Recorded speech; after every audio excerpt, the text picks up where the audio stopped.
wabarakatuh.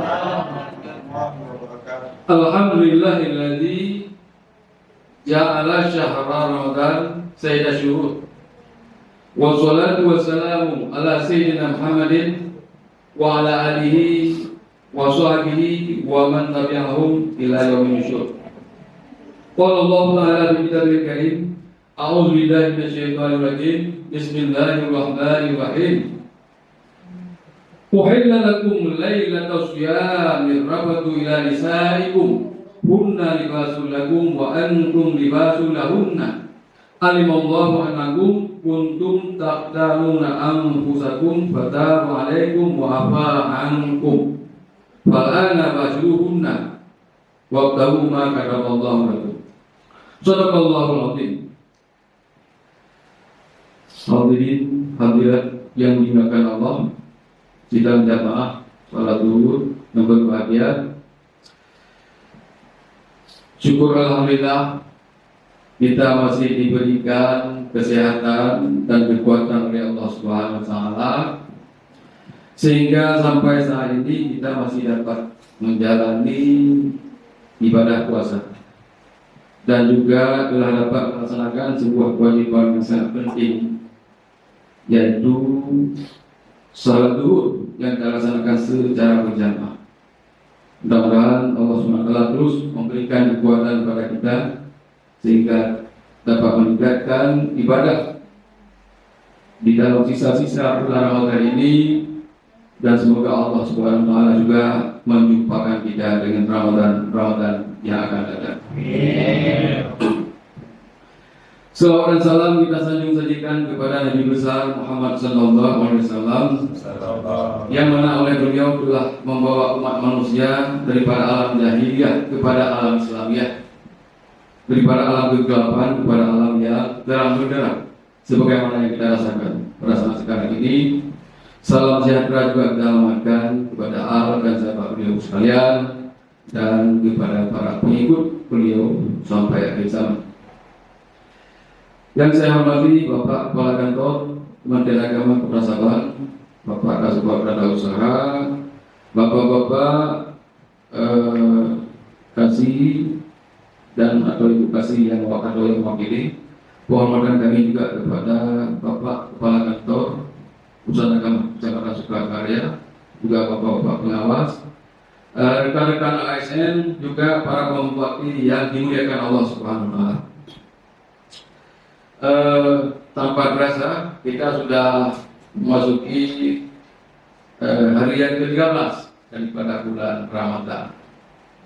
Ya, berpapasan juga dengan 13 Maret. Ya.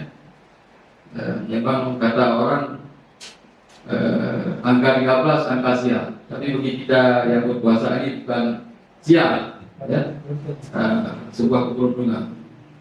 Karena di dalam sabda Nabi mengatakan man shoma Ramadana imanan wa ihtisaban kubirakan pada kata Nabi Sami, barang siapa yang berpuasa di bulan Ramadan dengan penuh keikhlasan dan mengharapkan keridhaan Allah Subhanahu wa taala, akan diampuni dosa-dosanya yang telah lalu. Maka di dalam hadis yang lain juga ada Nabi yang mengatakan bagaimana yang telah disampaikan oleh ustaz sebelumnya, sekiranya manusia mengetahui kelebihan yang ada di dalam bulan Ramadan, ini saya akan berangan-angan setahun penuh ini menjadi bulan Ramadan.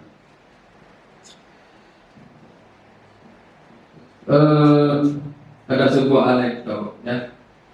Kalau berpapasan bulan Maulid dengan bulan Ramadan, nah, ini orang anak-anak berpuasa atau tidak? Ya. Kalau kita tanya para anak-anak, barangkali berbagai macam jawabannya. Ya, barangkali mereka ini bisa memilih Maulid, ya. Nah, tapi yang jelas ini suatu kemustahilan bertemunya antara bulan Qamariyah di dalam satu bulan, beda dengan antara Maret dengan Ramadan bagaimana kita lihat saat ini. Bapak-bapak dan ibu-ibu yang dimuliakan Allah Subhanahu wa taala, beberapa hari yang lalu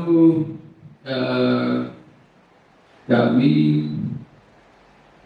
ada menerima, ya, kedatangan seorang ibu rumah tangga yang datang ke kantor urusan agama. Sebelumnya ini kami paparkan sedikit bahwa tema ceramah pada hari ini yaitu memelihara keharmonisan dalam rumah tangga. Jadi ada sebuah kasus, ada seorang ibu rumah tangga yang datang ke kantor urusan agama. Jadi kalau Bapak kawan ini sudah paham kali ini tentang masalah ini ya. Dan juga mungkin sudah banyak yang pengalaman-pengalaman. Datang seorang ibu rumah tangga ke KUA, yaitu mengadukan perihal suaminya menceraikannya, dan dia sekarang keluar dari rumah, nggak boleh lagi pulang ke rumah. Kemudian kami panggil ya, keduanya ke kantor. Jadi menurut pengakuan si istri bahwa suaminya telah mentalak dia 3 kali, sementara menurut suaminya baru 2 kali dan tidak jatuh talak karena talaknya bersyarat. Kalau kamu meminta cerai pada saya selalu, karena dalam keadaan emosi suami mengatakan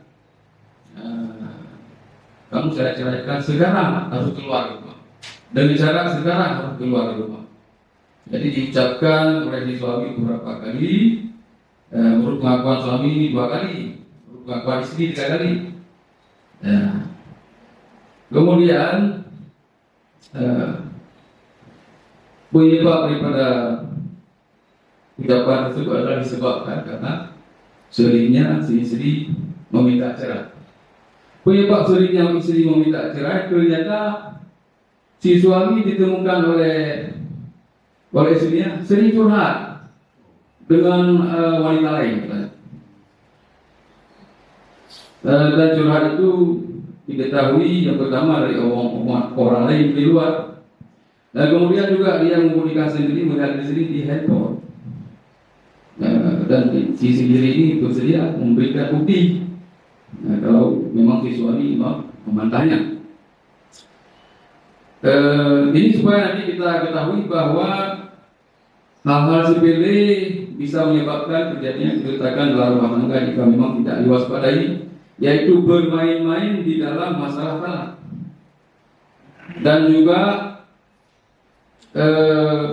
yaitu adanya curhat dengan pihak yang lain di luar daripada pasangan yang sah. Di mana curhat ini adalah bukan hanya kadang-kadang bukan hanya yang wajar-wajar saja, tapi mengarah pada hubungan asmara, sehingga wajar antara suami dan istri yang tersinggung bila dilakukan dengan pasangan yang lainnya. Bapak-bapak, ibu yang dimuliakan Allah Subhanahu wa taala, kemudian kami menanyakan juga kepada si istri, apakah si istri bisa nampak HP-nya kepada suami? Ternyata nggak bisa, nggak nampak. Sementara HP si suami bebas dinampakkan kepada istri. Dalam rumah tangga memang kadang-kadang walaupun adanya privasi, rahasia yang perlu dijaga oleh satu sama lainnya. Namun alangkah baiknya bagi suami dan istri ini bisa saling terbuka sehingga rahasia satu sama lain menjadi rahasia bersama. Kemudian jika pun ada tantangan yang dihadapi oleh satu sama lain, dapat dihadapi juga bersama-sama. Seharusnya demikian. Tapi kalau memang ada privasi masing-masing suami dan istri, ini juga perlu dihormati oleh masing-masing pihak, baik suami maupun istri. Tapi lebih bagus adalah bila adanya keterbukaan dan saling menyelesaikan jika memang ada masalah, terutama terkait dengan penggunaan media sosial tersebut. Bapak-bapak sidang jamaah duhur yang berbahagia, Kementerian Agama melalui Direktorat Jenderal Bimbingan Masyarakat Islam yang telah membuat petunjuk atau juknis dalam bimbingan perkawinan kepada para calon pengantin. Yang tujuannya adalah bagaimana nanti pasangan suami dan istri dapat membina keharmonisan dalam rumah tangga. Ya. Di antara petunjuk adalah perlu adanya menjaga komitmen, janji antara suami dan istri. Janji yang diikat pada pernikahan itu agar dapat dilestarikan. Di mana janji ini perlu dipertahankan oleh suami dan istri bersama-sama, bukan hanya oleh suami, bukan hanya oleh istri, yaitu dengan membina hubungan kasih sayang, keakraban, keharmonisan antara suami dan istri di dalam kehidupan rumah tangga. Karena janji yang diikat adalah janji yang disaksikan oleh Allah, oleh para malaikat dan oleh kaum muslimin. Sehingga dengan adanya ikat demikian akan dapat membina keharmonisan di dalam rumah tangga, di mana satu sama lain juga saling menerima kelebihan dan kekurangan masing-masing. Kemudian yang kedua, untuk menjaga keharmonisan dalam rumah tangga, suami dan istri juga perlu menjaga keakraban yang diistilahkan dengan kedekatan emosi antara suami dan istri. Juga dapat dimaknai suami dan istri dapat menyertai, dapat saling mengawasi. Makanya alangkah baiknya ya, jika misalnya suami mengantarkan istrinya misalnya ke majelis taklim ya, walaupun tidak rutin setiap hari ya, ke tempat kerja kalau memang berbeda ya, tempat lokasi tempat misalnya. Ini sangat baik di dalam menjaga keharmonisan keakraban di dalam rumah tangga. Jadi bukan hanya ketika di tempat tidur saja, juga di ruang makan. Ini suami dan istri perlu menjaga keakraban. Kemudian kalau sudah adanya jasa antara suami dan istri yang diberikan pada satu sama lainnya, ini lebih mengokohkan satu rumah tangga. Suami memberikan jasa kepada istri tanpa diungkit-ungkit, bukan hanya sedikit dikasih nanti dibilang-bilang ya, disebut-sebut di luar kan, ini menyakitkan istri. Demikian juga sebaliknya. Sehingga kalau sudah berjasa antara suami dan istri, inilah nanti akan menimbulkan suasana kehidupan rumah tangga yang rahmah. Jadi bagaimanapun si istri selalu teringat pada suaminya, dan suami juga teringat pada jasa-jasa istrinya. Tapi kalau menyakiti satu sama lainnya, inilah yang tidak diharapkan di dalam menjaga keharmonisan dalam rumah tangga. Kemudian ada juga yang ketiga ya, dalam membina keharmonisan dalam rumah tangga, yaitu gairah. Sebagaimana tujuan perkawinan adalah untuk melahirkan keturunan. Sesuai dengan ayat yang telah kami bacakan, dan kalau dalam Ramadan itu terkait dengan hubungan suami dan istri ini disebutkan fa'alna wasyuhuna waqtahu maka katallahu lakum. Jadi di bulan Ramadan suami dan istri dapat hidup bercampur satu sama lainnya, sementara di waktu siang hari dilarang. Demikian juga di bulan-bulan yang lainnya,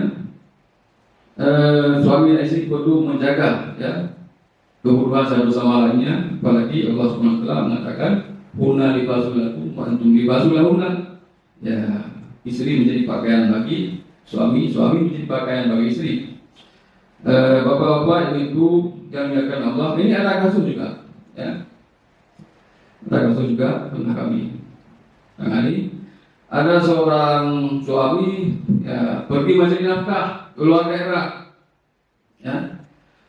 Kemudian sekitar 2 minggu dia pulang ke rumah, kebetulan malam. Jadi tanpa melihat situasi dan kondisi si istri ya, langsung si suami ingin mencampuri istrinya, sehingga dimulai penolakan kepada pihak istri yang berbuah pada marahnya si suami dan melakukan kekerasan dalam rumah tangga. Dia menampak istrinya. Akibat hal demikian, karena satu sama lain tidak membaca ya keadaan masing-masing, sehingga timbullah perselisihan, ya mengadu ke desa, mengadu ke kawah dan sampai ke mahkamah syariah, karena sama sekali istri tidak menerima lagi si suaminya yang memukul dirinya ketika hal itu terjadi. Ini entah ketika suami ini pulang 5 bulan dirinya dia bawa, atau ada dia keberkahan yang harus diberikan kepada istri. Barangkali jika ada memberikan sesuatu yang diinginkan oleh istri, ya, baik berupa fisik, ya, maupun berupa spiritual, ya, barangkali nggak terjadi hal demikian. Jadi untuk menjaga keharmonisan dalam rumah tangga juga, ya, berdasarkan kasus ini ya, perlu adanya saling memahami, ya, situasi dan kondisi satu sama lain antara suami dan istri, ya, tidak memaksakan menurut kehendak masing-masing. Bapak-bapak, ibu-ibu, sidang jamaah zuhur yang berbahagia. Jadi untuk menjaga keharmonisan dalam rumah tangga, ya, perlu diusahakan oleh suami dan istri agar tidak mempermain-mainkan terkait dengan talak, karena ini melahirkan trauma bagi baik bagi suami maupun bagi istri. Kalau istri misalnya meminta talak, ya, ini seolah-olah apa yang dilakukan oleh suami nantinya semua salah. Jangan nanti istri meminta talak, atau suami mengancamkan istrinya dengan talak, ya, baik kinayah maupun secara terang-terangan. Seolah-olah nanti di dalam rumah tangga apa yang dilakukan oleh istri serba salah. Jadi dalam ancaman, kehidupan rumah tangga dalam ancaman berlebihan. Oleh karena itu, ya, Nabi SAW melarang, ya, bermain-main di dalam talak. Bukan hanya bermain-mainnya saja itu, tapi juga membuat trauma, ya, baik bagi suami maupun bagi istri. Ya, sebagaimana juga yang kasus yang tadi kita sampaikan.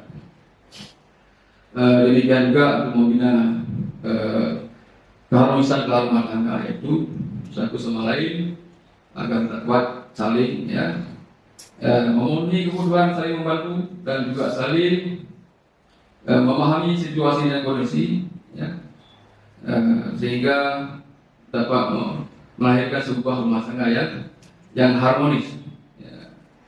Karena yang diharapkan di dalam Islam adalah kelestarian, ya, kehidupan berumah tangga untuk menerima satu sama lainnya antara suami dan istri di dalam kehidupan berumah tangga, untuk melengkapi semua kekurangan masing-masing, ya, untuk saling berbagi di dalam kehidupan rumah tangga antara suami dan istri, sehingga bernilai ibadah, ya, yang sangat besar pahalanya di sisi Allah Subhanahu wa taala.